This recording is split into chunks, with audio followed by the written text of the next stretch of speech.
முதல் வாசகம் கலாத்தியருக்கு எழுதிய திருமுகம் அதிகாரம் 1 திருவசனங்கள் 13 முதல் 24 வரை. நான் யூத நெறியை பின்பற்றி வந்த காலத்தில் எவ்வாறு நடந்து கொண்டேன் என்பது பற்றி நீங்கள் கேள்விப்பட்டிருப்பீர்கள். கடவுளின் திருச்சபையை மிக கொடுமையாக துன்புறுத்தி ஒழிக்க முயன்றேன். மூதாதையர் மரபுகளில் ஆர்வமிக்கவனாய் என் இனத்தவருள் என் வயதினர் பலரை விட யூத நெறியில் சிறந்து விளங்கினேன்.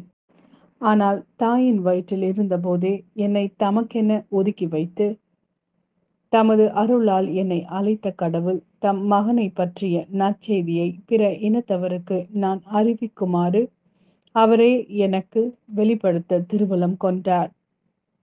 அப்போது நான் எந்த மனிதரிடமும் போய் கலந்து பேசவில்லை. எனக்கு முன் திருத்தூதர்களாய் இருந்தவர்களை காண எருசலேமுக்கு போகவும் இல்லை. ஆனால் உடனே அரேபியாவுக்கு சென்றேன். அங்கிருந்து தமஸ்து நகருக்கு திரும்பினேன்.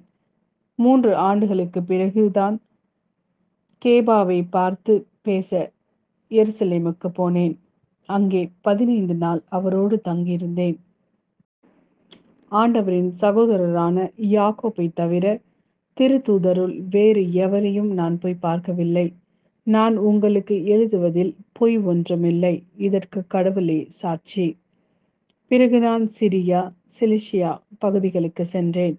ஆயினும் யூதேய நாட்டிலிருந்து கிறிஸ்தவ சபைக்கு அதுவரை அறிமுகம் ஆகாமலேயே இருந்தேன்.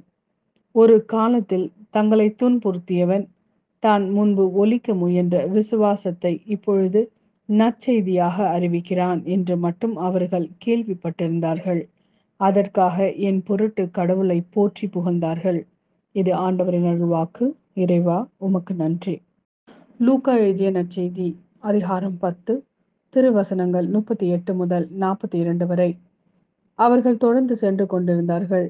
அப்போது இயேசு ஒரு ஊரை அடைந்தார்.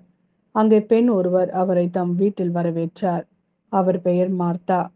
அவருக்கு மரியா என்னும் சகோதரி ஒருவர் இருந்தார்.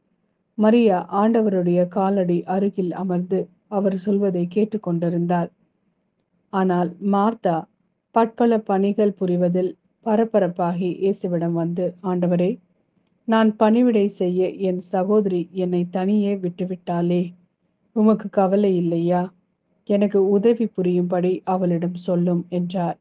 ஆண்டவர் அவரை பார்த்து, மார்த்தா மார்த்தா, நீ பலவற்றை பற்றி கவலைப்பட்டு கலங்குகிறாய். ஆனால் தேவையானது ஒன்றே. மரியாவோ நல்ல பங்கை தேர்ந்தெடுத்து கொண்டாள். அது அவளிடமிருந்து எடுக்கப்படாது என்றார்.